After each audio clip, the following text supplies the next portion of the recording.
CLAT यानी कि common law admission test, इसके लिए जो एग्जाम की तारीख है वो रिलीज हो गई है। इस बार 1 दिसंबर को एग्जाम कराया जाएगा। एप्लीकेशन का प्रोसेस अभी शुरू नहीं हुआ है और साथ ही डिटेल जो नोटिफिकेशन है वो भी अभी नहीं आया है।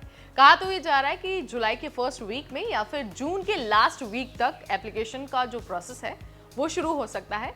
हालांकि जो भी चीज़ें हैं, जो भी डिटेल है ना, वो आपको ऑफिशियल वेबसाइट पर जाकर पता चल जाएगी या फिर हम अपने वीडियोस के जरिए आप तक जानकारी पहुंचा देंगे। सो हम आपको इस वीडियो में स्पेशली ये बताने वाले हैं कि क्लैट का एग्जाम देने के बाद आपके पास कौन कौन से ऑप्शन होते हैं, यानी कि एग्जाम दिया क्यों जाता है, और साथ ही जब आपको फॉर्म भरना होगा तो कौन से ऐसे छोटे छोटे स्टेप्स हैं जिन्हें आपको ध्यान में रखना होगा। चलिए शुरू करते हैं।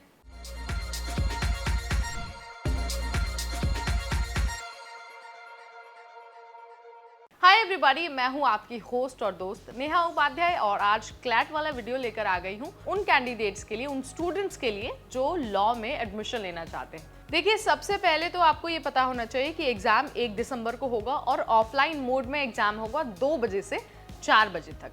ठीक है। इसके अलावा अगर आपको फॉर्म भरना है ना, तो आपको सबसे पहले ऑफिशियल वेबसाइट पर जाना होगा, यानी कि consortiumofnlus.ac.in। इस वेबसाइट पर, जो आपको हमारी स्क्रीन पर भी दिख रही होगी, इस वेबसाइट पर आपको जाना होगा। सबसे पहले आपको खुद को रजिस्टर करना होगा। रजिस्टर करने के बाद आप लॉगिन कर पाएंगे और लॉगिन करने के बाद आप फॉर्म भर पाएंगे। फॉर्म भरने के बाद आपको एक फीस भी देनी होगी। अगर आप फीस नहीं भरते हैं तो आपका फॉर्म जो क्लैट वाला है ना, वो एक्सेप्ट नहीं हो पाएगा और फॉर्म आपका एक्सेप्ट नहीं होगा तो आप दिसंबर में होने वाले एग्जाम का हिस्सा नहीं बन पाएंगे।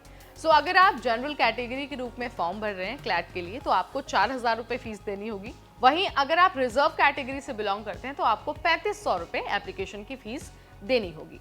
अगर मैं आपको ये बताऊं कि क्लैट का एग्जाम देने के लिए एलिजिबिलिटी क्या है, तो सबसे पहले तो ज़रूरी है कि आपने 10+2 यानी कि 12वीं की परीक्षा पास कर ली हो विथ 50% मार्क्स। इसके अलावा अगर आप अपकमिंग बोर्ड एग्जाम्स का हिस्सा बनने वाले हैं, यानी कि आप लास्ट सेमेस्टर में हैं, तो भी आप क्लैट के लिए फॉर्म भर सकते हैं। आपको इस बात का ध्यान रखना है। अब मैं आपको क्विकली ये बता देती हूँ कि क्लैट का एग्जाम देने के बाद, काउंसलिंग करने के बाद आप कौन कौन से कोर्सेज में एडमिशन ले सकते हैं। सो क्लैट का एग्जाम ऑल इंडिया लेवल पर होता है और जो भी स्टूडेंट इसे क्लियर करते हैं ना, उन्हें देश भर के 22 नेशनल लॉ इंस्टीट्यूट्स में एडमिशन लेने का मौका मिलता है।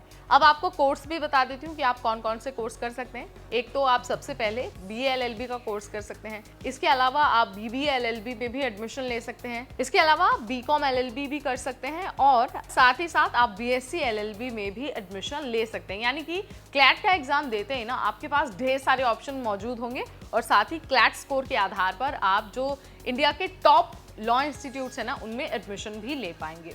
So this is all about CLAT 2024। अगर आपका कोई सवाल है या फिर आपको कुछ नहीं समझ में आता है तो let me know in the comment section.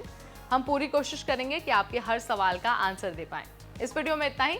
अगली बार फिर आएंगे नए वीडियो, नए अपडेट, नई जानकारी के साथ। Till then, this is me Neha Upadhyay signing of.